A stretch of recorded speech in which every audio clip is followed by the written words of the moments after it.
तो अब अगले आई थिंक 19 ऑलमोस्ट एक एक घंटे के जो सेशन है, तो प्रयास ये रहेगा कि 3-4 चैप्टर हम लोग उसको टच कर लें।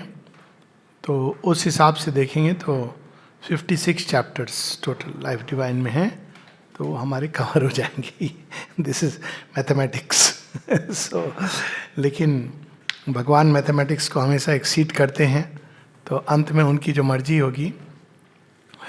तो पहला जो हम लोगों ने उसको जरा सा हल्का सा केवल स्पर्श किया, रसास्वाद लिया, द ह्यूमन एस्पिरेशन। तो सारी चीज़ वहीं से प्रारंभ करते हैं। ये जो एस्पिरेशन एक अग्नि शिखा की तरह है, और उसमें कभी कभी आंधी आई, तूफान आई तो वो ढक जाती है, लेकिन कभी भी वो नष्ट नहीं होती। वही वो ओरिजिनल अखंड ज्योति है, जो या तो चेतना के शिखर पे जलती है, या हमारे हृदय में जलती है, या जड़ तत्व के भीतर। यही ये 3 स्थान है इसके, और वो बार बार वापस आती है। यही हमारे जीवन की समस्या भी है, और यही हमारे जीवन का समाधान भी है। समस्या इसलिए है क्योंकि जब हम जीवन को बाहर देखते हैं तो बिल्कुल वो हमारी अभीप्सा से मेल नहीं खाता है। तो श्री अरविंद यहाँ इसकी बात करते हैं कि अगर हम, ये तो अभीप्सा है जिसकी हम लोगों ने अभी बात पढ़ी, God, light, freedom, immortality, pure truth, unmixed bliss, सबके अंदर यही अभीप्सा है, कोई दूसरी नहीं है। वो रूप अलग अलग लेती है, नाम अलग अलग चीज़ें लोग कहते हैं, अलग अलग ऑब्जेक्ट उपाय से प्रयास करते, पाने की चेष्टा करते हैं। इसीलिए फॉर एवर और नेवर शब्द कभी उपयोग नहीं करने चाहिए, क्योंकि लेकिन करते हैं। क्यों? क्योंकि कहीं ना कहीं हमको लगता है कि चीज़ें परमानेंट है।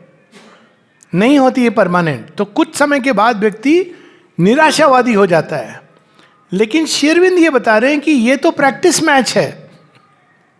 निराशावादी होने की वो कहीं ना कहीं भी कभी भी जरूरत नहीं है, क्योंकि ये जो खेल खेल रहे हैं वो वास्तव में बड़े चतुर खिलाड़ी हैं। तो डिस्कॉर्ड जो दिखाई देता है हमको, वो तो ट्यूनिंग है। जैसी बात हुई कि एक ऑर्केस्ट्रा है, म्यूजिक शुरू नहीं हुआ है अभी पूरा, तो हारमोनियम अपने उसको कर रहा है ठीक, जो गायक है वो अपने सुर को कभी गला खंगार रहा है, कभी पानी पी रहा है, ढोलकी वो ढोलक पे ठप ठप कर रहा है। डिस्कॉर्ड लगता है क्योंकि अभी संगीत तो शुरू नहीं हुआ है। तो ये जो इनिशियल डिस्कॉर्ड होता है, ये वास्तव में, ये लोग इसे घबरा जाते हैं, लेकिन ये वास्तव में ये हारमोनी लाने के लिए ठोक बजा के एक दूसरे को परखा जा रहा है। इस संसार के साथ हम एक दूसरे को परख रहे हैं। और यहाँ श्री अरविंद एक बड़ी, ये इसके कई उदाहरण हमारे जीवन से हो सकते हैं, लेकिन आई एम नॉट एंटरिंग, क्योंकि वो विस्तृत विषय हो जाएगा। रिलेशनशिप की ये समस्या, बाय द वे, अगर आपको डिस्कॉर्ड दिखाई दे रहा है, मतलब आपके अंदर हार्मोनी की संभावना है, पर अब आप को लंबा समय लगेगा। तो there is no ready to order pizza in life.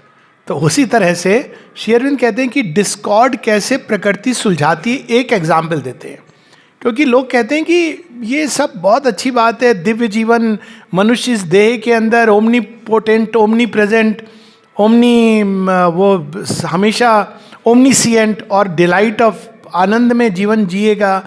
ये कैसे संभव है? ये तो असंभव प्रतीत होता है। तो श्री अरविंद एक उदाहरण देते हैं पहले ही चैप्टर में, और वो बताते हैं कि जब जीवन और जड़ तत्व, इन दोनों को अगर हम देखें तो कितने अलग लगते हैं, कितने विपरीत लगते हैं। जड़ तत्व निष्क्रिय, इनर्शिया उसका प्रधान स्वभाव है। जब तक कोई चीज उसको बाहर से धकेलती नहीं, वो अपने आप नहीं चलेगा।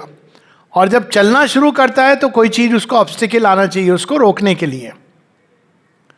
जीवन इसके विपरीत, उसके ही अंदर अंतः स्फुरना से ऐसी उसकी चेष्टा रहती है कि वो चलता है, उड़ता है, रेंगता है, और अपने ही अंदर से उसके वृत्ति आती है स्वयं को रोक देने की। तो एक जो निष्क्रिय है, दूसरा जो सक्रिय है। एक जो एक स्थान पे है तो स्थित है, दूसरा वो कॉन्स्टेंटली एक्सपैंड, वायु तत्व का ये स्वभाव है एक्सपैंड करना। और फिर साथ में जीवन के साथ एक और इंटरेस्टिंग चीज आती है, रेप्लिकेट करने की टेंडेंसी। वो अपने आप को रिप्रोड्यूस करता है एक दूसरे फॉर्म में।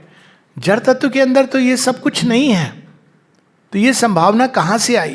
प्रारंभ में अगर हम देखें तो ऐसा जो पहले जो जीवाणु हैं वो ऐसे प्रतीत होते हैं कि जड़वत ही हैं। आप देखिए, वायरियंस पे हम नहीं जाते हैं, केवल एल्गी को देखिए। एल्गी जीवित है, जो हरी या नीली रंग की, वो जो कवर रॉक्स के ऊपर दिखती है, चट्टानों के ऊपर पानी के स्पर्श से। तो लोग कहते हैं कॉन्शियस रहना, ये फिसल सकता है व्यक्ति इस पर। तो वो ऐसा लगता है कि ये तो रॉक का ही हिस्सा है, ये निर्जीव है, लेकिन वो निर्जीव नहीं है, वो सजीव है। देखिए, प्रारंभ वहां से हो रहा है जहां पूरी तरह जीवन जड़ तत्व के पूरी तरह अधीन है, लेकिन वहां से चलता चलता चलता जीवन अंत में जड़ तत्व को अपने अधीन कर लेता है और हार्मोनाइज कर लेता है।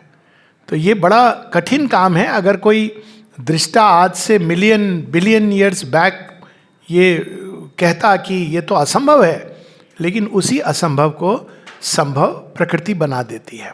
उसी तरह से एक जड़ तत्व के अंदर एल्गे, बैक्टीरिया, एमीबा सोचेंगे, कभी सोच सकते हैं, लेकिन वही जो सेल्स हैं वो डेवलप करती करती मन के अंदर मस्तिष्क में विकसित होती हुई वो विचारवान होती है, ज्ञानवान होती है, पोइट्री, पेंटिंग, ये सब प्रकट होती है। तो श्री अरविंद कहते हैं कि an initial discord is no sign of an condemned, कि उस चीज को कंडेम कर दिया गया है कि ये हार्मोनाइज नहीं होगा। और यहाँ पर एक महावाक्य है, अपने घरों में तो लिख के रखना चाहिए, किंतु अपने हार्ट में भी इसको लिख के रखना चाहिए, बहुत आशा देती है। पेज 4 पर दूसरा paragraph, for all problems of existence are essentially problem of harmony. रोग क्यों होता है? डिसहार्मनी। शरीर और जीवन शक्ति जो है उसके अंदर डिसहार्मनी, जो रोग की शक्तियां हैं आक्रमण कैसे करती हैं। शरीर के जो भिन्न भिन्न हमारी सत्ता के जो भिन्न भिन्न अंग हैं उनके अंदर हार्मनी, डिसहार्मनी। समाज में जो अराजकता होती है क्यों होती है? डिसहार्मनी। मतलब एक व्यक्ति के अंदर, समाज के अंदर जो ग्रीड क्यों आती है? डिसहार्मनी। जो भेदभाव, ऊंच नीच आती क्यों आती है? डिसहार्मनी। सब चीज़ों की समस्या यही है। लेकिन श्री अरविंद एक बड़ी सुंदर बात यहाँ बता रहे हैं, they arise from the perception of an unsolved discord and the instinct of an undiscovered agreement और यूनिटी। अनसॉल्व्ड डिस्कॉर्ड, सास बहू के झगड़े अब सॉल्व हो गए हैं, अब उल्टा हो गया, अब बहू सास का झगड़ा रिवर्स हो गया, हस्बैंड वाइफ का झगड़ा। तो झगड़ा क्यों करते हैं? कि शायद ये सॉल्व हो जाएगा। आज तक नहीं हुआ। वन मे बी द nth person to solve it by fighting. पर क्वारल के पीछे पूछो क्यों झगड़ा कर, ये मेरी बात नहीं समझते, और उससे पूछो वो मेरी बात नहीं समझते। आप 20 साल भी ये करते रहोगे, बात नहीं समझी जाएगी। कैसे समझी जाएगी? वो दूसरी चीज है। आपको एक तीसरा बिंदु ढूंढना है। सीक्रेट हमने डिस्कवर नहीं की है। तो कुछ लोग समझदार होते हैं, सीक्रेट सीख लेते हैं कि भाई चुप रहो, तो चुप रहोगे तो झगड़ा नहीं होगा, वेव्स है जो चली जाएंगी। पर there is a secret to it. ये तो एक उसमें यहाँ पर शेरविन कहते हैं, to rest content with an unsolved discord is possible for the practical and more animal part of man. ये चुप रहने वाली भी एक समस्या है। उसमें क्या है कि अनसॉल्व्ड डिस्कॉर्ड है, अब ऐसे ही है, जीवन चलता रहेगा। तो कहते हैं ये कोई प्रबुद्ध व्यक्ति नहीं, क्योंकि उसके अंदर हार्मनी की इंस्टिंक्ट है, इंपल्स है, वो ढूंढेगा कोई ना कोई तरीका। But impossible for his fully awaken mind and usually even his practical parts only escape from the general necessity either by shutting out the problem or by accepting a rough utilitarian and unilluminated compromise. अब ये हम लोग, ये example बड़ा सुंदर है क्योंकि ये सब जगह अप्लाई करता है। तो अब झगड़ा हो रहा है तो एक क्या होती है? यूटिलिटेरियन। अब क्या करें, अब हो गई शादी, साथ रहना है, कैसे भी चलो गुजार लो, ये हुआ ना अनइल्यूमिनेट कॉम्प्रोमाइज। अब आप यूटिलिटेरियन कि भाई समाज है, ये है। अब श्री अरविंद कहते हैं ये, लेकिन कहीं ना कहीं जैसे जैसे व्यक्ति प्रबुद्ध होता है उसके अंदर ये चीज खनकती है कि ये नहीं होनी चाहिए, ये डिस्कॉर्ड। अब वेस्टर्न कंट्रीज में इसका एक दूसरा तो तरीका ढूंढा है, वो अप्लाई नहीं करता है, उसमें भी प्रयास कर लिया, क्योंकि उसमें मूल समस्या को पकड़ा नहीं आपने। चलो इसको छोड़ दिया आपने, किसी और को पकड़ा, उसको छोड़ दिया, that is also an effort, लेकिन समस्या वहां नहीं है, समस्या कहीं और है। उस प्रिंसिपल को पकड़ना है हार्मोनी के। तो श्री अरविंद कहते हैं कि प्रयास प्रारंभ में ये होता है।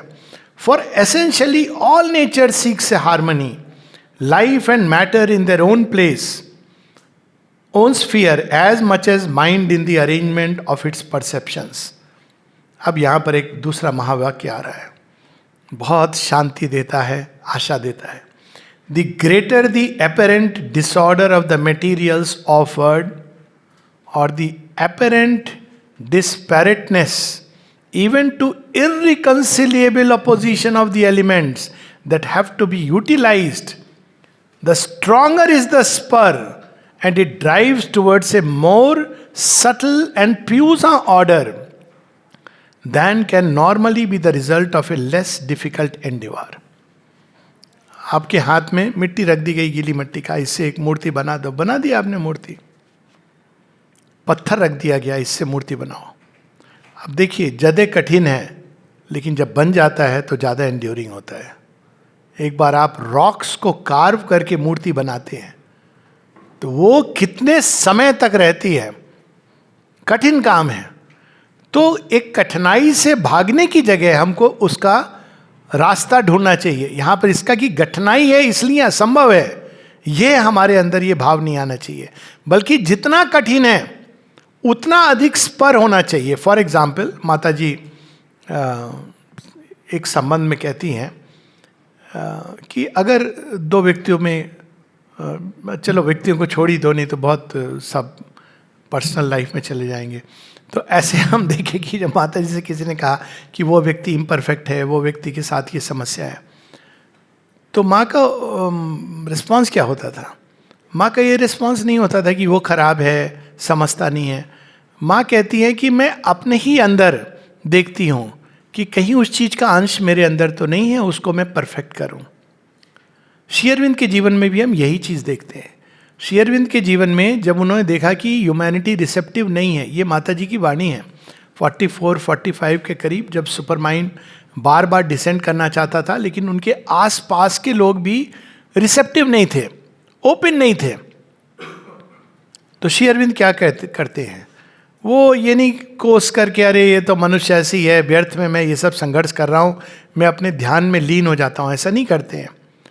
वो मनुष्य के अंदर क्यों रिसेप्टिव नहीं है, इसके लिए और गहरी खोज में चले जाते हैं, यहां तक कि महाअंधकार में उतर जाते हैं कि क्या समस्या है मनुष्य के अंदर जिसके लिए वो दिव्य जीवन के लिए तैयार नहीं है। तो यहां जितना अधिक मटेरियल, और इसीलिए हम देखते हैं कि श्री अरविंद के चारों तरफ, और स्वयं भी बताते हैं, बड़े रेजिस्टिंग मटेरियल, जो एक से एक डाउट्स, एक से एक ऐसी समस्याएं जो इम्पॉसिबल लगती हैं, क्योंकि अगर उनमें ये समाधान मिल गया तो बाकी सब में तो बहुत आसान है।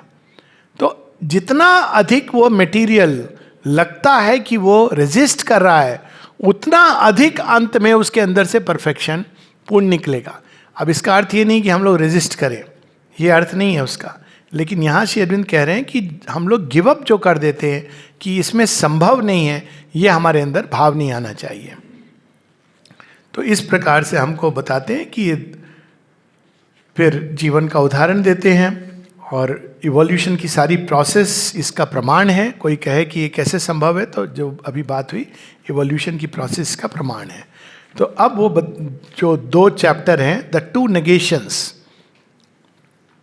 मेटीरियलिस्ट डिनायल, जो जड़ तत्व, जो वैज्ञानिक हैं जो जड़ तत्व के आधार पर चीज़ों को समझने की चेष्टा करते हैं, वो अंत में उस परम सत्ता को, ईश्वर को डिनाई कर देते हैं। वो सब कुछ जड़ तत्व के अंदर ही देख रहे हैं कि ये तो इस मैकेनिज्म से हो रहा है, उस प्रोसेस से हो रहा है, तो भगवान को लाने की जरूरत क्या है? तो सुपर न्यूमररी है, सब कुछ तो एक्सप्लेन किया जा रहा है नेचर के आधार पर, जड़ तत्व के आधार पर, और वो इस तरह चलते चलते अल्टीमेटली जो डिवाइन कॉन्शियसनेस है उसको वो नेगेट कर देते हैं। तो ये हम लोग जनरली अब जब मिलते हैं किसी ऐसे व्यक्ति से तो एक टेंडेंसी होती है, अरे तुमको नहीं पता है, तुम अविश्वासी हो, ये तो मटेरियलिस्ट है। ये भाव सही नहीं है, क्योंकि यदि सर्वत्र भगवान है तो हर चीज के अंदर हर युग में अपने ढंग से एक प्रयोजन है कि वो इस तरह का जीवन उन्होंने क्यों रचा, मनुष्य की दृष्टि जड़ तत्व की तरफ क्यों मोड़ी। और इसीलिए मोड़ी ताकि जड़ तत्व के अंदर जिस आधार पर इवोल्यूशन होना है उसी को अगर हम नहीं समझेंगे और जानेंगे तो हम कैसे चीज़ों को कैसे हम प्रकट कर सकेंगे भगवान को। तो यहाँ श्री अरविंद दो मुख्य बातें कहते हैं। एक तो भगवान, ये सृष्टि भगवान का प्रकटन है, it is a manifestation of the divine. ये माया नहीं है, छलना नहीं है, एक इल्यूजन नहीं है, भगवान प्रकट कर रहे हैं। तो प्रकट जब करते हैं तो किस चीज़ के आधार पर? नाम और रूप। और नाम और रूप की रचना कहीं पर भी होगी तो वो कोई ना कोई रूप में, किसी ना किसी रूप में जड़ तत्व होगा। लेकिन जड़ तत्व के कई रूप हैं, वो बाद में वो बताते हैं। जड़ तत्व के आधार पर वो स्वयं को प्रकट कर रहे हैं, और इसीलिए उन्होंने ऐसा कठोर मटेरियल चुना है। उन्होंने ही बनाया है ये इतना कठिन मटेरियल। तो इसको एक तरीके से देखने का तो ये भी है कि भाई थोड़ी भगवान की भी गरिमा है। आप बोलेंगे डॉन ब्रैडमैन को, अच्छा सुनील गावस्कर को, कि भाई वो मोहल्ला वाले गेंदबाज के साथ तो खेल लो, कहेगा थोड़ी तो मेरी भी उसका। तो भगवान ने, क्योंकि वो सर्व सक्षम है, उन्होंने जो मटेरियल चुना कठोर, अनरेस्पॉन्सिव। और क्यों चुना? क्योंकि इस पर जो काम होगा अल्टीमेट काम होगा। वो चाहते तो वो प्राण तत्व, लेकिन वो काम फिर वैसे ही होता है कि हवा में लकीर वाला, वो ऐसा नहीं चाहते हैं। उन्होंने बहुत ही ठोस मटेरियल चुना। तो उस मटेरियल को समझना ये जरूरी है। अगर आप दर्जी के पास जाएंगे और कहेंगे भैया हमको ये सिल दो कपड़ा, ये ड्रेस सिल दो, तो दर्जी क्या कहता है? आप हमको दिखाइए कपड़ा।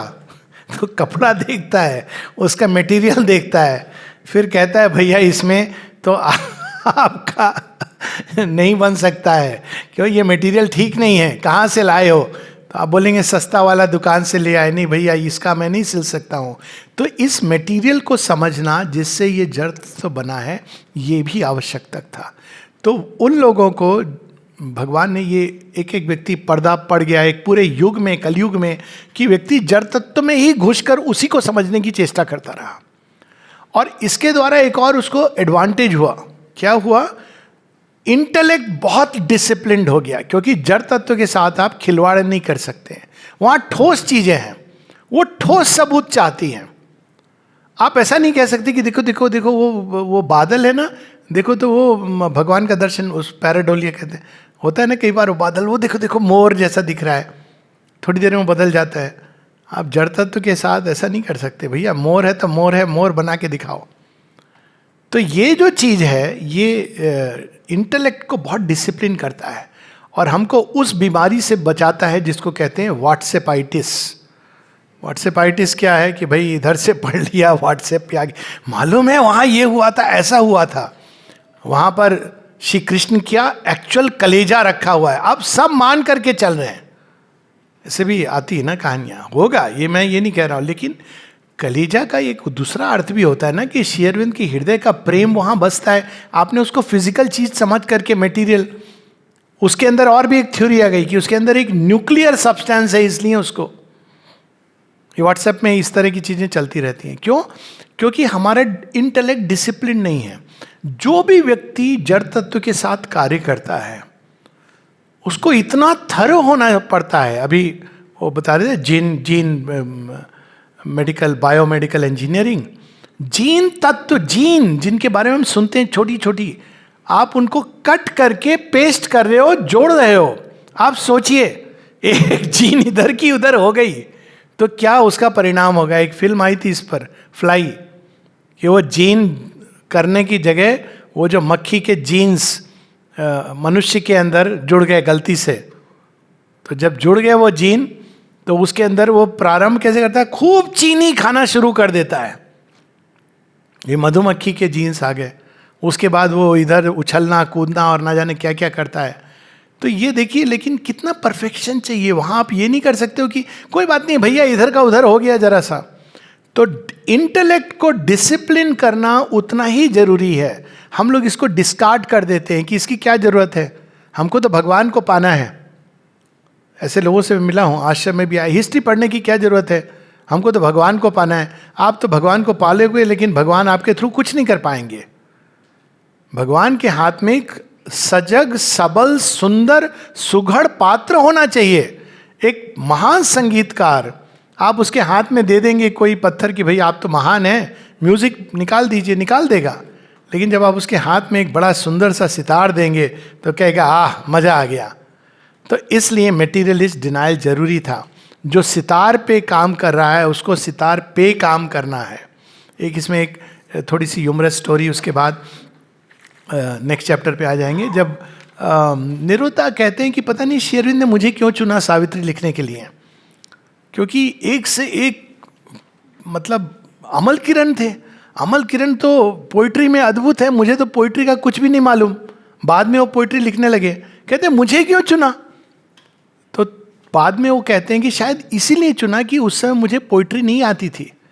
अगर अमल किरण को चुनते तो 4 लाइन लिख के कहते सर लॉर्ड 1 मिनट, आप श्योर हैं यहां पे वो वाला आपने जो वर्ड दिया है दूसरा वर्ड बेटर नहीं हो सकता है। लेकिन निरोध बरन जैसे जैसे कहा, साथ में वो भी इंग्लैंड गए थे तो ब्रिटिश एक्सेंट वो पूरी तरह पकड़ लेते थे। बंगाली, वो भी कहाँ के, बांग्लादेश, सेम टू सेम। तो he was just the instrument needed. वहाँ ये आवश्यक नहीं था कि वो एक हाईएस्ट पोइट्री को समझ सके, वो शायद व्यवधान हो जाता। उसी तरह डॉक्टर बिस्त की कहानी है, वो बाद में जिपमर के डायरेक्टर भी बने, WHO में भी गए। माँ उनको कहती थी माई डॉक्टर। तो डॉक्टर बिस्त एक बार बता रहे थे कहानी, कहते मैंने माँ के पास गया तो माँ के पाँव में कोई लीजन था, जो भी था, तो देख के वो कहने लगे माँ आपको तो पता है स्पिरिचुअल। माँ कहती मैं ये सब तुमसे नहीं पूछ रही हूँ, तुम मुझे फिजिकल चीज़ के बारे में बताओ, वो सब मुझे पता है। फिजिकल चीज का अपना औचित्य है, डिसिप्लिन्ड इंटेलेक्ट। तो ये उसकी देन रही और उसके कारण परिणाम स्वरूप संसार विकसित भी हुआ। आज हम लोग वायर्ड हैं पूरी तरह। तो इसलिए श्री अरविंद कहते हैं हमको बहुत शीघ्रता से पूरे मटेरियल लाइफ को डिस्कार्ड नहीं कर देना चाहिए कि ये तो सब व्यर्थ है, ये सब तो मटेरियलिज्म में घुसे हुए लोग हैं। उसी मटेरियलिज्म के आधार पर हम लोग आँख में चश्मा पहनते हैं जिससे चीज़ें दिखाई देती हैं बेटर। तो इसलिए वो कहते हैं कि we should not discard it. और यहाँ पर एक प्रेडिक्शन भी करते हैं कि पेज 18 पर मेटीरियलिस्ट डिनाइल में एक प्रेडिक्शन भी है कि विज्ञान एक ऐसे समय डिस्कवर करते करते एक ऐसे क्षेत्र में पहुँचेगा भूमि पर जहाँ पर कम्युनिकेशन के लिए तार वगैरह किसी चीज़ की जरूरत नहीं होगी। केवल एक इक्विपमेंट इधर होगा और एक इक्विपमेंट दूसरे एंड पर होगा और वो कम्युनिकेट कर पाएगा। ये 1914-15 में श्री अरविंद लिख रहे हैं कि, लेकिन अल्टीमेटली वो कह रहे हैं कि eventually even these the sensible physical means for the immediate intermediate transmission of the physical force is removed। ये पेज 18 पे सेकंड पहले पैराग्राफ में है, 5, 6, 10 लाइन के बाद। तो उसमें वायरलेस टेलीग्राफी की बात करते हैं। फिर वो कहते हैं it is only preserved at the points of impulsion and reception. Mobile की बात बता रहे हैं Shri Arvind. Eventually even these must disappear. क्या आएगा उसके बाद पता नहीं, कौन सी चिप होगी जो श्री अरविंद ने देख ली है। Even these must disappear for when the laws and forces of the supraphysical are studied with the right starting point, the means will infallibly be found for mind directly to seize on the physical energy and speed it accurately upon its errand। मनुष्य इतना विकसित हो जाएगा कि मन को concentrate करके अपने थॉट्स को प्रक्षिप्त कर पाएगा जहाँ पहुँचना है, और वहाँ भी जो रिसीव करने वाला है एक्यूरेसी से उसको रिसीव करेगा। अभी हम लोग इसको टेलीपैथी जो बड़ी क्योटिकली काम करती है, लेकिन ये भी एक विज्ञान होगा, विज्ञान के बढ़ते कदम केवल जड़ तत्व तक नहीं रुकेंगे, तो तब ऐसा होगा जैसा एक बार मुझे नवजात जी की कहानी किसी ने बताई थी कि कोई गया, नवजात जी को जाना था कहीं, तो ट्रेन में, तब पांडिचेरी में रात को ट्रेन रुकी हुई है, सुबह डब्बा लगेगा और फिर जाएंगे जहाँ जहाँ, तो रात को ही चले गए ताकि मैं ट्रेन के अंदर विश्राम कर लूँ। तो इधर अचानक माँ को किसी काम के लिए उन्होंने एक व्यक्ति को भेजा, अरे नवजात उसको बुला के लाओ। तो वो तो ट्रेन में थे, वो तैयार थे कि जाने के लिए। जब वो व्यक्ति पहुंचता है और वो नॉक कर रहा है, उसके पहले नवजात जी द्वार खोल के कहते हैं, हाँ मैं चला। He knew that the mother has called him and he was ready कि okay I know she has called. अब ये चीजें परफेक्ट होने लगेंगी मनुष्य के अंदर, तो वो एक अलग विज्ञान होगा। तो ये एक पार्ट बताते हैं। फिर दूसरा वो the two negation, the refusal of the aesthetic. तो एक तो जड़ तत्व में खोज हुई वेस्टर्न वर्ल्ड में, और ईस्टर्न वर्ल्ड में, एशिया विशेषकर इंडिया में परम तत्व की खोज हुई। परम तत्व और जड़ तत्व में यही अंतर है कि ये तो जड़ तत्व है, लेकिन ये आया कहाँ से, इसकी उत्पत्ति। तो खोजते खोजते अन्नम ब्रह्मेति, प्राणम ब्रह्मेति, फिर मन के परे जाते जाते जाते वो अल्टीमेटली वो वहाँ पहुँचे जहाँ पे उन्होंने कहा एक सद्वस्तु है, एक ही सत्य है, और उसको हम वर्णन नहीं कर सकते हैं। नेति नेति, जिन्होंने वर्णन देखा उनसे या अनुभव किया, तो उनसे पूछा गया कि वो क्या है, ऐसा है नहीं, वैसा है नहीं, ऐसा भी नहीं है वैसा भी नहीं है, तो कैसा है नहीं बता सकते। फिर भी उन्होंने वर्णन के लिए कहा सच्चिदानंद। तो ये उन्होंने, लेकिन इससे भी संतुष्ट नहीं हुए, क्योंकि अब प्रश्न है कि सच्चिदानंद स्वरूप, अब वो सच्चिदानंद कहाँ से आए। तो वो और आगे चले गए इंडियन एस्थेटिक्स। नॉन बीइंग, असत, ये असत वो नहीं है जो फॉल्सहुड की बात हो रही है, असत जो परे के भी परे, यू कांट से एनीथिंग। वो ऋग्वेद में जो 10वें मंडल में जो आती है पूरी नासदीय सूत्र, कि उसके बारे में कुछ नहीं कह सकते, देवता भी नहीं है उस समय, उसको आप है भी नहीं कह सकते, नहीं है भी नहीं कह सकते। तो अब उस एक्सट्रीम में जाने के बाद उन्होंने कहा ये सब जो है ये तो केवल एक इल्यूजन है। आप देखिए वो किस जोन में चले गए, उस जोन में जाके उन्होंने ये सब को, ये सब इल्यूजन है, ये तो आंखों का भ्रम है, आपकी आंखें दिखा रही हैं कि चीजें ऐसी हैं, आपके कान आपको सुना रहे हैं कुछ, लेकिन वास्तव में क्या हो रहा है, इंद्रियों के ऊपर केवल इंफॉर्मेशन पैकेट्स, ऊर्जा का घात संघात हो रहा है, और आपका मन या ब्रेन उसको एक रूप दे रहा है और कह रहा है ये है, वास्तव में ये कुछ भी नहीं है। तो उन्होंने कहा फिर हम इस लेसर चीज में क्यों पढ़ें, जब अल्टीमेट उसको उन्होंने रियलिटी को पा लिया। तो ये एक जाते जाते उन्होंने इसको सब कुछ नेगेट कर दिया, और यही हम बुद्धिस्ट की इम्पल्स देखते हैं, और यही इम्पल्स भारतवर्ष में एक 2000 वर्षों से विशेष करके बड़ी प्रोमिनेंट रही। तो उसने क्या किया, जड़ तत्व को नेगेट कर दिया।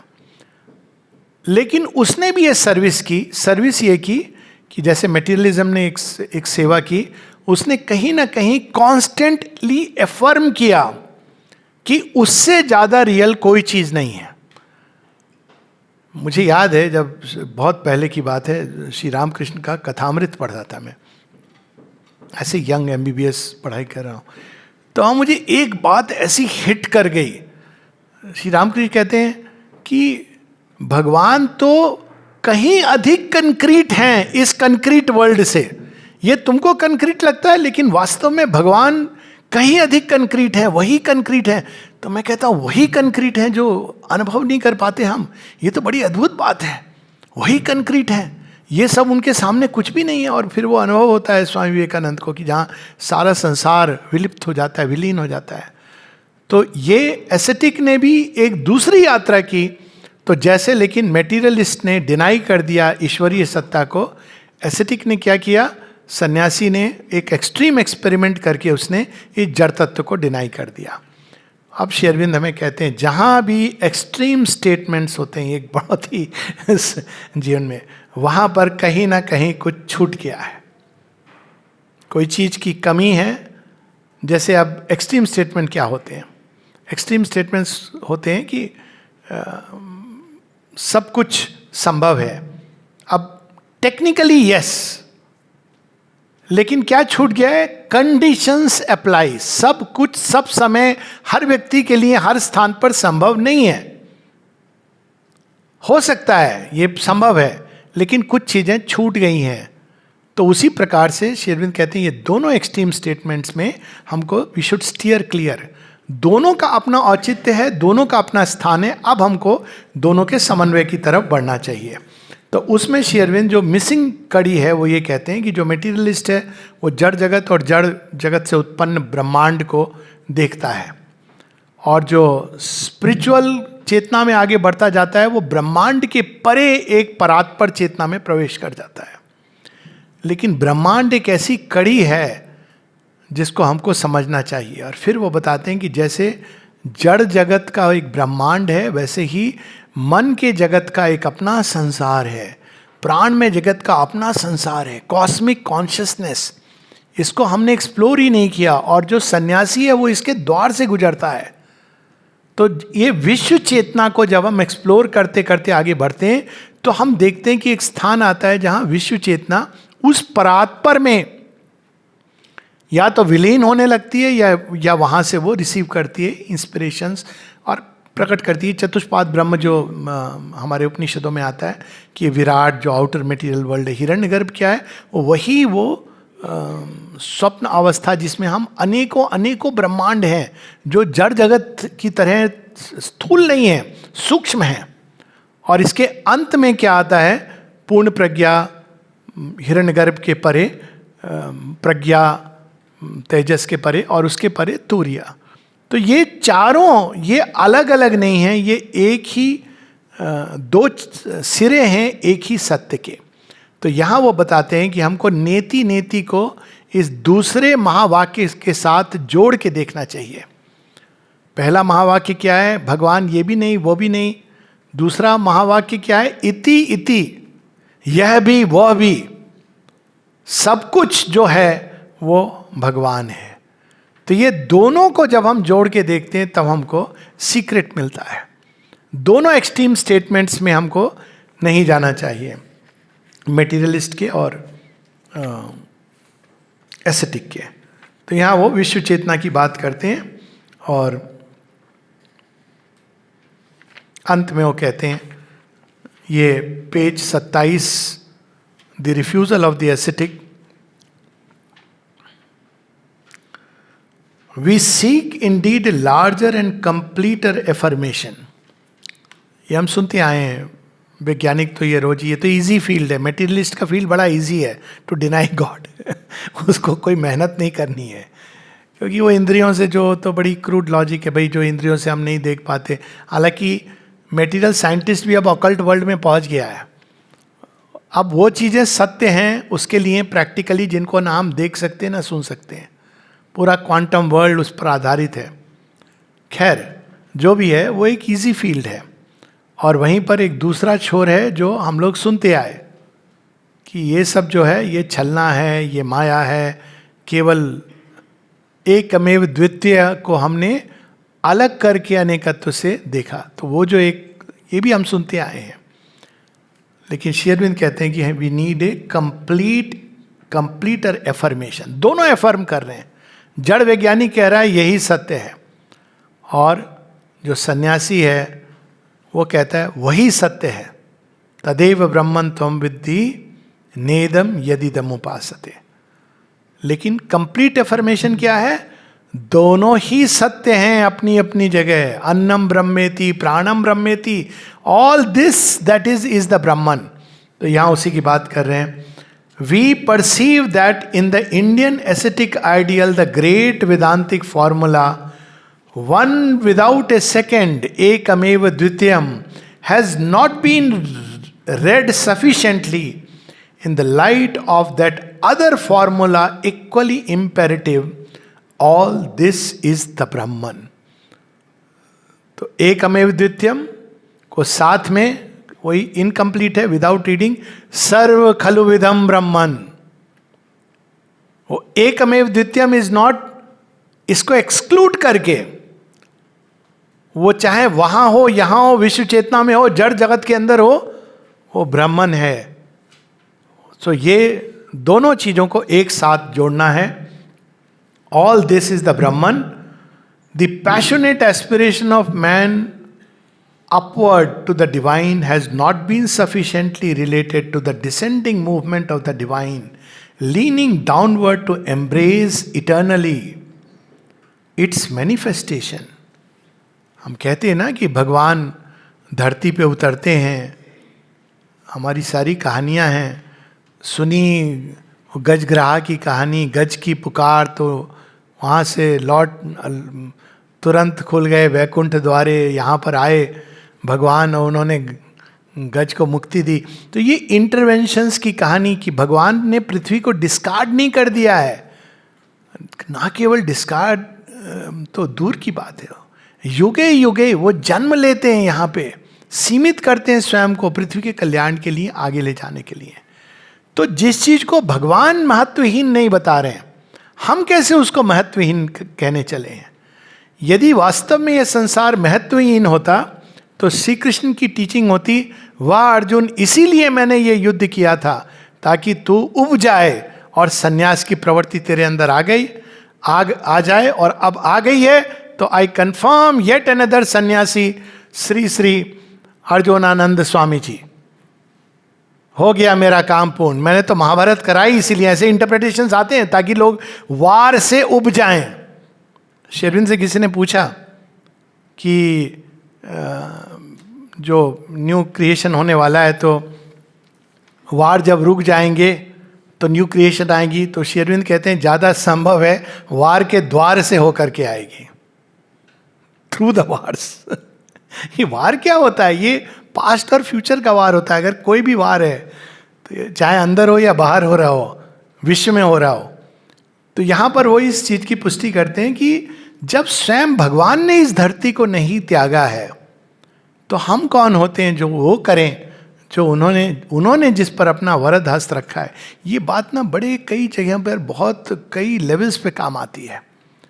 मुझे एक छोटी सी कहानी स्मरण हो आई. पूना में मुझे कहा गया, किसी ने कहा कि ये दिलीप कुमार रॉय के कैसेट लाने हैं. वहाँ पर उनका मंदिर था, क्या था, हरे कृष्ण मंदिर.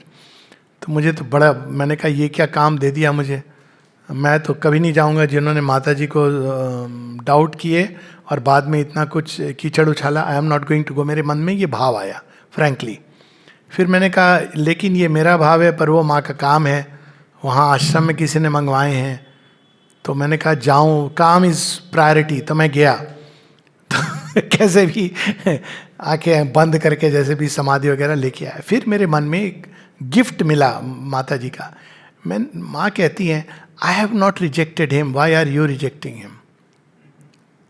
मैंने कहा जिनको भगवान ने नहीं अस्वीकार किया, मैं कौन होता हूँ.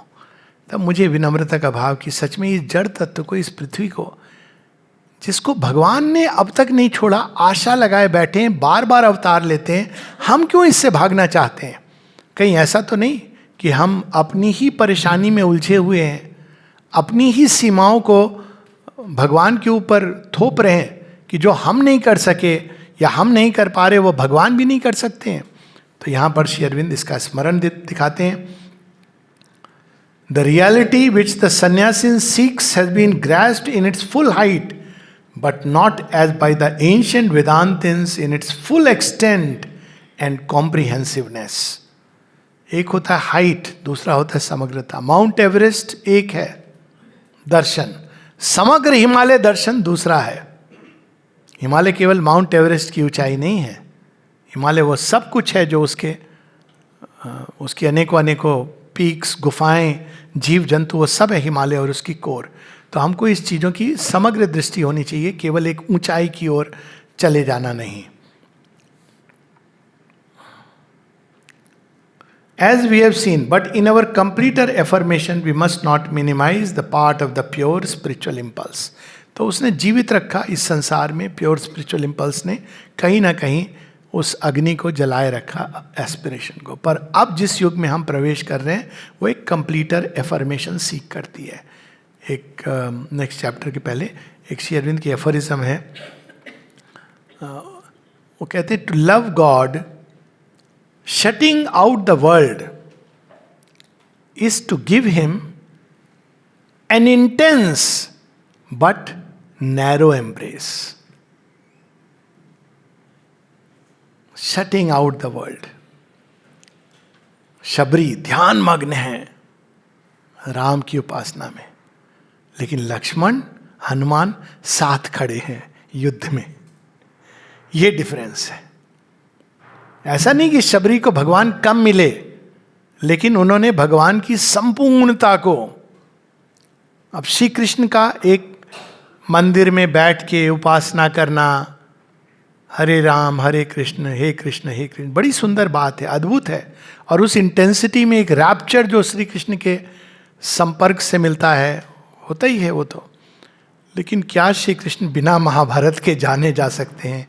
क्या कुरुक्षेत्र में प्रवेश किए बिना, गीता को रिसीव किए बिना हम श्री कृष्ण की संपूर्णता को समझ सकते हैं?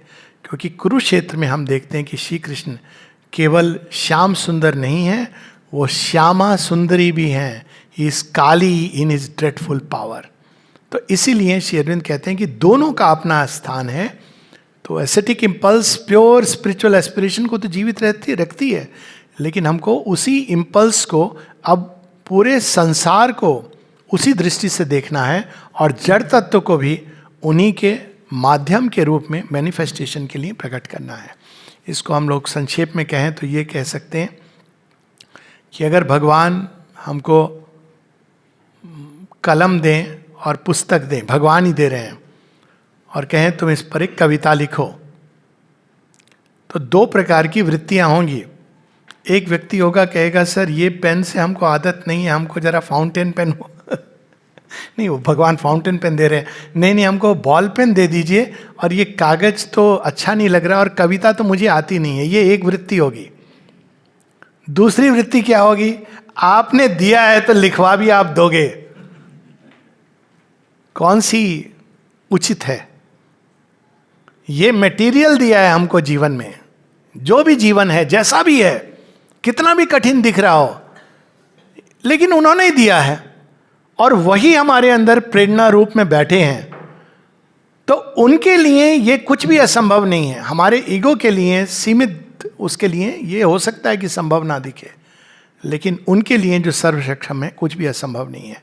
तो वाइडर फॉर्मूला की जो बात होती है, सारे संसार में भगवान के प्रकटन में सहायता करना, उसका कोलैबोरेट करना, सहयोग देना, ये असल चीज़ है. अब यहाँ पर आते हैं श्री अरविंद चौथे चैप्टर में, रियलिटी ओमनी प्रेजेंट. तो मोर और लेस हमने इसको टच कर ही दिया है. एक पैसेज जिसमें हम लोग पढ़ लेते हैं.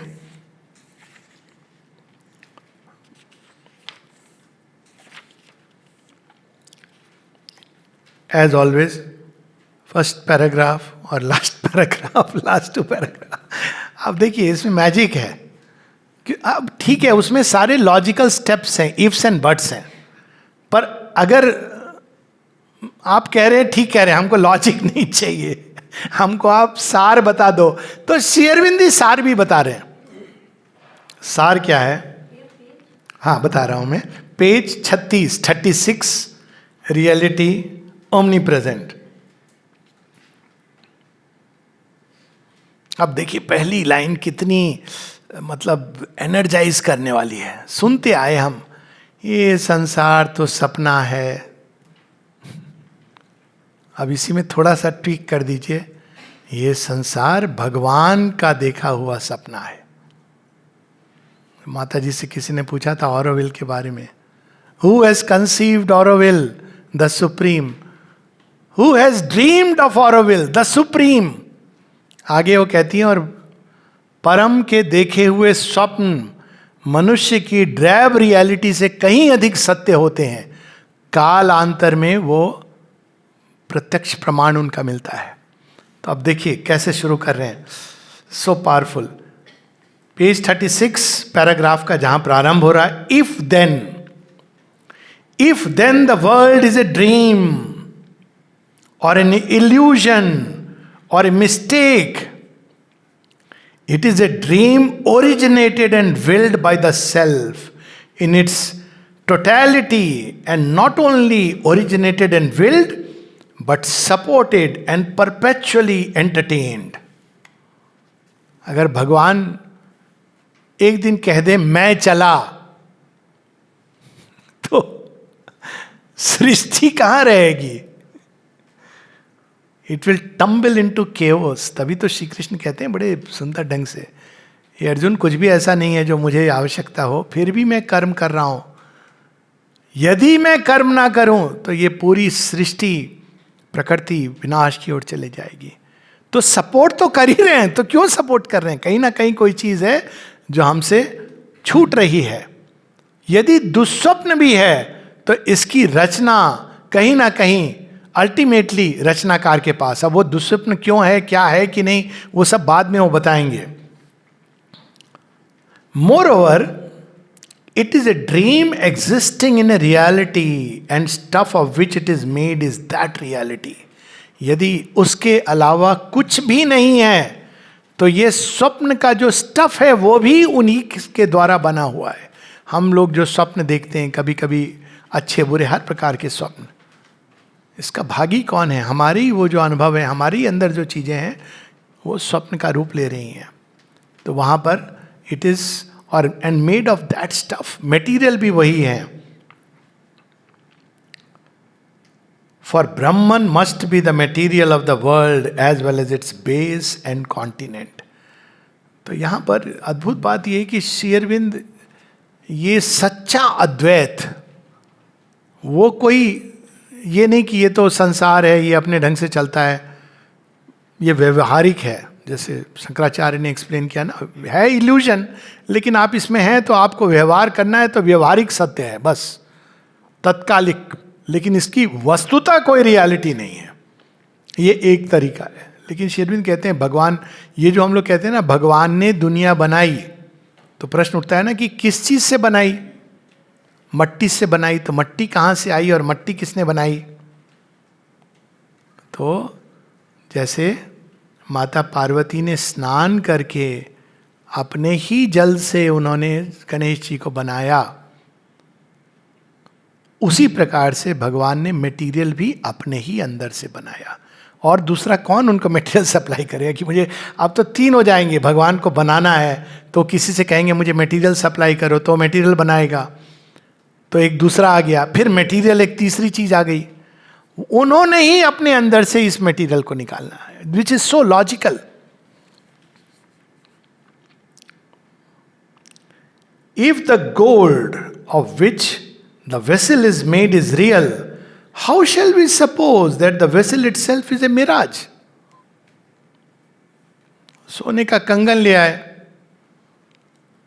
अब सोना खरा है, हाँ, कंगन झूठा है, ये क्या बात हुई? तो कहेगा भैया दोनों खरे हैं. ठीक है, सोना उसका मूल तत्व है, इस कंगन को पिघला के मैं सोना प्राप्त कर सकता हूं, उसका मैं कोई और पात्र बना सकता हूं, यहां तक बात ठीक है. लेकिन यदि तुम ये कहोगे कि कंगन है ही नहीं, तो फिर तुम साथ ही गोल्ड को भी निगेट कर रहे हो. तो यहां पर इस बात को श्री अरविंद कितने देखिए उपमा दे दे के समझा रहे हैं. We see that these words, dream, illusion, are tricks of speech, habits of our relative consciousness. They represent a certain truth, even a great truth, but they also misrepresent it. इसको हम अपने ही स्वप्नों से एक एग्जाम्पल ले सकते हैं. लोग कहते हैं ना कि अरे रात को हमने सपना देखा कि हमारे कोई माता पिता उनकी मृत्यु हो गई. तो एक टेंडेंसी क्या होती है, अरे सपना था, सपना सच थोड़ी होता है. दूसरा कहता है कि अरे ये तो कुछ होने वाला है तुम्हारे जीवन में. और तीसरा कहता है कि इसका मतलब तुम्हारा जो पास्ट है वो समाप्त होने वाला है. अब देखिए, सपने का अपना सच है, हम उसको नेगेट नहीं कर सकते हैं कि ये है ही नहीं, इसका कोई औचित्य नहीं है. आपके सपने का आपके लिए सच है, और समझना चाहें की मिल जाए तो उसको डिकोड किया जा सकता है. इसलिए माँ ने तो पूरा एक स्वप्न विज्ञान प्रकट किया है इस संसार में, इसको बहुत कम लोग जिसकी बात करते हैं। तो ये स्वप्न है भी, तो वो ड्रीमर कौन है? तो कोई प्रयोजन है कि ये स्वप्न उसके अंदर प्रकट हुआ है। Just as non being turns out to be other than mere reality, so the cosmic dream turns out to be other than mere phantasm and hallucination of the mind. Phenomenon is not phantasm, phenomenon is the substantial form of a truth. मैंने हाथ उठा करके pen, हाथ बढ़ा के pen को उठाया, ये तो फिनोमेना है, लेकिन इसके पीछे मेरे अंदर एक स्पंदन हुआ, एक उदाहरण देने की प्रवृत्ति हुई, और इस कारण मैंने हाथ बढ़ाया। तो ये एक एक्सटेंशन है अंदर की चेतना का। ये उदाहरण किसी और रूप में भी मैं दे सकता था। तो यहाँ पर सेल्फ एंड द वर्ल्ड ये दो विरोधी नहीं है, सेल्फ ही एक्सटेंड करता है स्वयं को इस संसार में। तो यहाँ श्री अरविंद हम लोगों को ये स्पष्ट कर रहे हैं कि फिनोमेना है, लेकिन फिनोमेना कहाँ से आया? सत्य से ही कहीं ना कहीं प्रकट हुआ। अगर मैं पेन उठाऊं और लोग ये कहें इसका कोई मतलब नहीं है इन चीज़ों से, तो फिर वास्तव में next appointment with A psychiatrist is due. यदि वास्तव में इसका कोई कंसर्न नहीं है, कहीं ना कहीं इसका सत्य मेरे अंदर के सत्य से जुड़ा हुआ है। तो यहां पर Shri Aurobindo self and world are one reality. Self ही जो है, माता जी इसको कहती है world is an objectivisation of the lord. अब यहां पर एक चीज समझनी चाहिए, lord is always greater than the world, but world is an objectivisation of the lord. इसको इस तरह से समझे कि रामायण वाल्मीकि के हृदय में जो कुछ है वह प्रकट हो रहा है रामायण में, लेकिन वाल्मीकि रामायण से सीमित नहीं है, क्योंकि वाल्मीकि के हृदय में और बहुत कुछ है जो अलग अलग रूपों में प्रकट हो सकता है। व्यास ऋषि का एग्जाम्पल मोर एक्यूरेट। व्यास ऋषि महाभारत से सीमित नहीं है, लेकिन महाभारत के रचयिता व्यास हैं, इसलिए सारी जिम्मेदारी भी उनकी है और कॉपीराइट भी उनका है। वो और बात है कि अब हमने कितने महाभारत बना दिए उनके बेसिस पे, क्योंकि उन्हीं की जिम्मेदारी है कि ये पात्र उन्होंने, अगर हम उनसे पूछें कि आपने ये क्यों दिखाया, तो वो जानते हैं, वो कहेंगे कि मैंने क्यों बनाया ये, द्रौपदी का चीरहरण क्यों है उसमें, ये सारी चीजें वो बताएंगे। लेकिन ये उनके ही अंदर से प्रकट हुई है, लेकिन व्यास इससे कहीं ऊपर हैं। तो उसी प्रकार से ये संसार भगवान के अंदर से ना केवल प्रकट हुआ है, भगवान का ही ऑब्जेक्टिवाइजेशन है, जो उनके अंदर है वो बाहर प्रकट हो रहा है और होता रहेगा, ये खत्म नहीं हुआ है। लेकिन भगवान फिर भी इसके ऊपर होते हैं, ट्रांसेंडेंट होते हैं। तो यह भी हैं वह भी हैं, और दोनों की संपूर्णता और समग्रता में हमको जीवन को समझना चाहिए। तो यहाँ ओमनी प्रेजेंट रियलिटी को इस तरह से वो बताते हैं श्री अरविंद। और इसको भी हम लोग टच कर सकते हैं 2 मिनट, या इसको बाद में करें, डेस्टिनी ऑफ द इंडिविजुअल। रुक जाएं, ठीक है, 4 चैप्टर हो गए हम लोग, फिर विल टेक ए ब्रेक। इसके बाद एक नई धारा प्रारंभ भी हो रही है, क्योंकि यहाँ तक उन्होंने एक बेसिक बैकग्राउंड दे दिया है हम लोगों को, मनुष्य की खोज का, मेटीरियलिस्ट डिनायल का, एस्थेटिक के रिफ्यूज़ल का। एक ही रियलिटी है जो सर्व विद्यमान है, लेकिन उसको हमको कैसे समझना है, काट के तोड़ के नहीं समझना है कि एक रियलिटी वहाँ है, वो दुनिया मेरे बाबुल का घर, ये दुनिया ससुराल, ये नहीं करना है। बाबुल का घर यहाँ भी बनाना है, अदरवाइज कोई पॉइंट नहीं है, फिर बाबुल के घर में ही रहना था। तो ये भी ये ससुराल कोई पराया नहीं है, ससुराल ज़्यादा अपना है, क्योंकि वो तो एक प्रारंभिक है। तो उसी प्रकार से हमारी सोल्स वहाँ से आई हैं, लेकिन वहाँ लौट जाने के लिए नहीं। ये सब देखिए हमारे कल्चर में कितनी सुंदर ढंग से है कि लड़की, अब मैं इसको please don't take it in a anti feminist मतलब मॉडर्न कंटेक्स्ट, पर इस सेंस में लड़की की घर से डोली उठती है और ससुराल से अर्थी उठती है। ये एक बहुत, इसको बाहर से देखें तो लगता है अरे ये तो आप नहीं, क्योंकि लड़की ही सक्षम है। ये 2 बिल्कुल अलग अलग उनको जोड़ के हार्मोनाइज करने के लिए उसके अंदर ये क्षमता है, ये फैक्ट है कि वो कर सकती है हार्मोनाइज। कैसे करती है ये एक नारी ही जानती है। नारी के अंदर ये इंस्टिंक्टिव हार्मनी है पृथ्वी को और आकाश को जोड़ने के लिए। जितने पति होंगे बैठ के वो चर्चा करेंगे, ईरान और इराक वार, नॉर्थ कोरिया में क्या हो रहा है, कर्नाटका का पोल्स क्या हो रहे हैं, वहीं बैठ के। लेकिन अगर उनको भोजन नहीं मिलेगा तो ये चर्चा कोलैप्स हो जाएगी।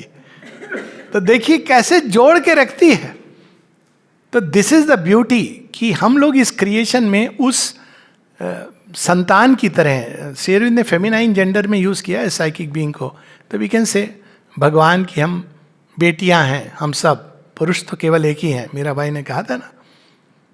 तो हम सब बेटियां हैं, so that I am not blamed for gender discrimination. हम सब बेटियां हैं, बड़ा सुंदर लगता है सुनना। और हम लोग यहाँ आ गए, हम वेडेड हैं ससुराल में, लेकिन मन ही मन हर एक लड़की ढूंढती अपने पिता के घर को है। हस्बैंड में भी वो वही देखना, उसका अल्टीमेट जो आइडियल है उसके पिता है। तो हम लोग यहाँ, अब वो पिता तो नहीं ला सकते हैं, लेकिन अपने हस्बैंड को पिता जैसा बना सकते हैं, और प्रयास यही रहता है। तो वही स्टोरी घर घर की कहानी है कि हम लोग सोल्स हैं जो वहाँ से आए हैं। यहाँ पर हम लोग संसार रूपी ससुराल में हैं जहाँ लेबर करनी पड़ती है, लेकिन इसी लेबर में हम धीरे धीरे लेबर के द्वारा इसको बदलते हैं। ओरिजिनल प्लान हमारी सोल जानती है। पहले हमको अवेकन होना है उसके प्रति। हमेशा हमको अपने परिवार का सपोर्ट रहता है। हर एक अच्छे परिवार की लड़की को माता पिता ये आश्वासन देते हैं, बेटी चिंता मत करना, कोई समस्या हो हम हैं तेरे साथ खड़े हुए, ये होना चाहिए। तो उसी तरह से भगवान का पूरा सपोर्ट है। लेकिन अगर कोई बच्ची बोले कि मैं तो काम नहीं करूँगी, मैं तो आ रही हूँ, तो परिवार वाले कहेंगे नहीं, ये मतलब नहीं था मेरा। तो हमें लेबर करना है, एफर्ट करना है, लेकिन ये पता होना चाहिए कि भगवान हमारे साथ हैं और उसी प्लान को हमको यहाँ पर प्रकट करना है। Thank you. Yes please ask the question, that is a good idea. हाँ, वी कैन टेक। हाँ,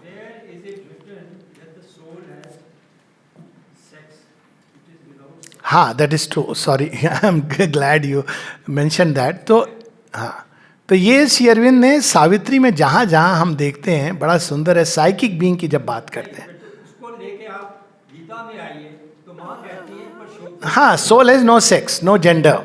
नहीं, श्री अरविंदो कहते हैं हाँ, कि परशुराम को गीता से रिप्लेस करके माँ डाल दीजिए तो she becomes Aditi, he is Parashuram, she is Parshuram.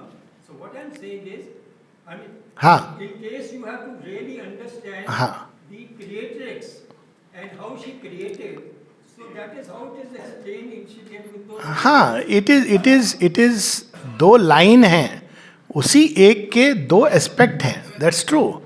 तो जब वो सृष्टि से हम विड्रॉ करते हैं तो पुरुष तत्व है, और जब हम उसके अंदर अपने को लीन करते हैं, वो आएंगे वो चैप्टर्स बाद में, तो वो प्रकृति का एस्पेक्ट है। तो it is the one reality जो दो।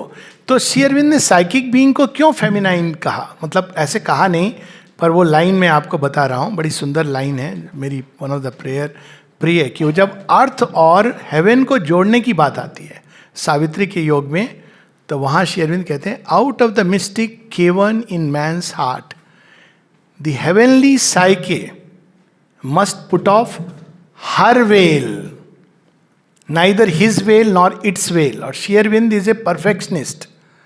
वो अपनी वाणी में, and step into common nature's crowded rooms. अब इसका कारण ये है, no I am talking about book 7, हाँ बुक 7 कैंटो 1 and 2। तो ये वो क्यों वो बता रहे हैं, क्योंकि साइकिक बीइंग क्या करता है, वो सक्रिय भाग है भगवान का जो जोड़ता है पृथ्वी को हेवन के साथ। तो यहाँ पर जो ये, वैसे ये उपमा के रूप में बात हुई थी, ये कोई एब्सोल्यूट ट्रूथ के रूप में यहाँ सोल और चैत्य सत्ता की बात नहीं हो रही थी। ये एक उपमा के रूप में, जो जब मीराबाई ने ये कहा कि सब हम सब नारी हैं, जब वो वृंदावन गई तो वहाँ पे किसी ने कहा, हमारे जो महाराज है, मैं नाम भूल रहा हूँ, वो स्त्रियों से नहीं मिलते। कौन? हाँ, तो उन्होंने क्या उत्तर दिया? उन्होंने कहा अच्छा, वृंदावन में कोई और पुरुष भी है, मैं तो समझती थी पुरुष एक है। Now this is also a truth, ये विरोधी नहीं है। तो जब तक हम सारे प्रकृति के अंतर्गत काम करते हैं, we are all feminine in that sense. हमारे अंदर पुरुष तत्व है, पर वो एक अलग डिस्कशन है कि what is the masculine and feminine aspect. और जेंडर इशू एक बहुत ही अलग एस्पेक्ट है। जेंडर अलग है, सेक्स अलग है, masculine and feminine modes of the one ये अलग हैं। और there is a purpose of all this. और आपको मैं एक, जस्ट टू फिनिश इट, केवल सावित्री में साइकिक बीइंग की बात नहीं आती है वहां पे फेमिनाइन। जब सावित्री वरदान लेने, परमोच्च जो पुरुषोत्तम की बात हो रही है उसके भी परे, बिकॉज वो वॉइस है, वरदान लेने जाती हैं, तो हर बार 4 वरदान सावित्री मांगती हैं। अब सावित्री जब वहां पहुंच गई हैं, शी इज इन हर मूल तत्व, she cannot be just in that Savitri का फॉर्म एज वी अंडरस्टैंड। हर बार श्री अरविंद कहते हैं, and passionately the woman's heart replied, the woman a sobbing of things was her soul reply. It is beautiful tribute, चारों वरदान में it is the woman who asks.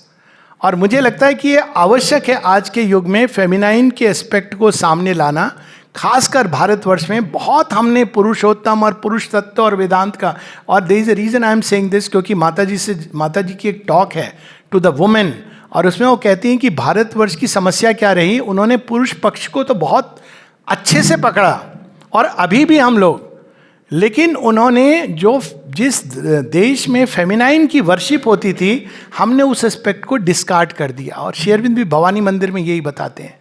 तो ये एक बड़ी असाधारण चीज है कि पहली बार हम देखते हैं कि एक अवतार ने फेमिनाइन को सामने रख दिया और मैस्कुलाइन को पीछे। तो ये नहीं कि ये एब्सोल्यूट ट्रूथ है, लेकिन मैनिफेस्टेशन में ये 2 एस्पेक्ट्स हैं। और आज हम लोग बात भी करते हैं फेमिनाइन क्वालिटीज, जिसको सॉफ्ट पावर कहते हैं, masculine qualities which is hardly any quality worth emulating, but that's another thing all together. पर मैस्कुलाइन और फेमिनाइन ये 2 एस्पेक्ट हैं क्रिएशन के, परंतु श्री अरविंद हाईएस्ट स्टेट में भी द वुमेन्स हार्ट।